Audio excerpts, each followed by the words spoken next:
دار الخیر والقدس درگاہ مولا اجمیر شریف میں سلطان ہند خواجہ خواجگان حضرت خواجہ غریب نواز سیدنا خواجہ معین الدین چشتی اجمیری رضی اللہ تعالیٰ عنہ کا سرابائے قدس فیض بخش عام ہو رہا ہے۔ دنیا کے ہر حصے اور خطے سے پروانہ وار خواجہ کے جانثار اجمیر مقدس میں حاضر ہوتے ہیں۔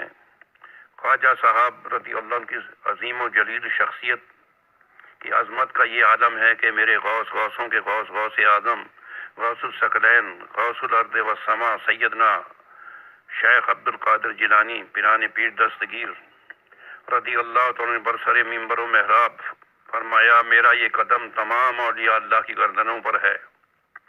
حضرت سیدنا خواجہ معین الدین چشتی اجمیری افغانستان خراسان کے پہاڑوں میں محو عبادت تھے۔ آپ نے روحانی طاقت سے غوث اعظم کا یہ مبارک ارشاد سنا اور اپنا سر اس قدر خم کیا کہ زمین بوس ہونے لگے اور فرمایا، لا راسی وعینی، میری آنکھوں پر، میرے سر پر آپ کا قدم۔ سبحان اللہ۔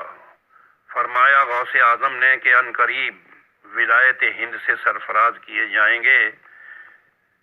حضرت سید غیاث الدین کے صاحبزادے نے گردن خم کرنے میں، گردن جھکانے میں پہل کی ہے، سبقت کی ہے۔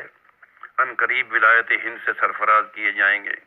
شہر بشہر افغانستان سے روانہ ہو کر ملتان اور ملتان سے دہلی، دہلی سے اجمیر مقدس جدوہ آرائی فرمائی۔ وہاں آنا ساگر شہر میں داخلے سے پہلے ایک بہت بڑا تالاب آتا جس کو ایک ہندو راجا نے، آنا جی نے تعمیر کیا تھا۔ وہاں آپ نے اپنا ڈیرا ڈال دیا اور لوگوں کو اسلام اور ایمان کی دعوت دی۔ کثرت سے لوگ مشرف با اسلام ہونے لگے۔ ہندو راجا کہ یہ روحانی طاقت دیکھ کر آپ کی زبان میں شیرنی تھی، حلاوت تھی، مٹھاس تھی، کثرت سے اہل ہنود مشرف با اسلام ہونے لگے۔ انہوں نے ایک پروانے کے ذریعے یہ حکم دیا کہ یہ تالاب ہمارا ہے، ہم نے بنوایا تھا، آپ یہاں سے پانی استعمال نہ کریں۔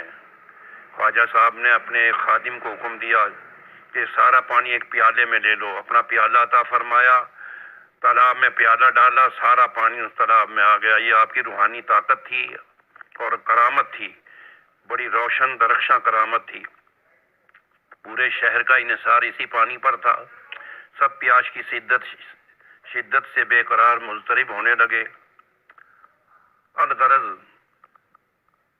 بادشاہ راجا نے معذرت کی، معافی طلب کی، آپ نے معاف فرما دیا، وہ پانی کا پیالہ واپس ڈال دیا۔ مدت مدید سے، عرصہ بعید سے وہ پانی اب بھی تالاب بھرا ہوا ہے۔ کچھ دن کے بعد مشرکین کی، ہندو راجا کی شرارت کی رگ پھر پھڑکی، تو پھر اس نے کہا کہ یہاں آنا ساگر سے کہیں اور چلے جاؤ، اس جگہ تو ہمارے اونٹ باندھے جاتے ہیں، اونٹ بیٹھتے ہیں۔ آپ نے فرمایا اونٹ بیٹھتے ہیں تو اونٹ بیٹھے رہیں گے۔ پھر دوسرے دن صبح کو بادشاہ کے، راجا کے اہلکار آئے، اونٹوں کو اٹھانا چاہتے تھے، ہرگز نہیں اٹھے، بار بار کوشش کی، اونٹ نہیں اٹھے۔ پھر راجا نے معذرت کی، معافی طلب کی، پھر وہ اونٹ اٹھ گئے۔ الغرض قصہ مختصر یہ، قدم قدم پر حضرت خواجہ معین الدین چشتی اجمیری کی روحانیت کے، کرامات کے جلوے نظر آتے ہیں۔ سرم قضائے ہند میں آپ کی شخصیت مقدسہ توحید اور اسلام کی پہلی گونجدار آواز تھی، جس سے بر صغیر کے مسلمانوں میں آج بھی ان کی محبت کا جلوہ ہے۔ سن 1981 میں وزارت مذہبی امور کے وفد کے ساتھ مجھے بھی جانے کا اتفاق ہوا۔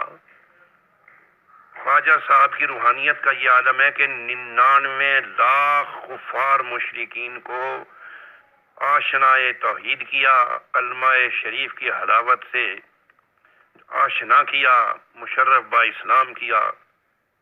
بڑے بڑے جادوگر منگوائے گئے سب فیل ہو گئے خواجہ صاحب کی کرامات کے سامنے۔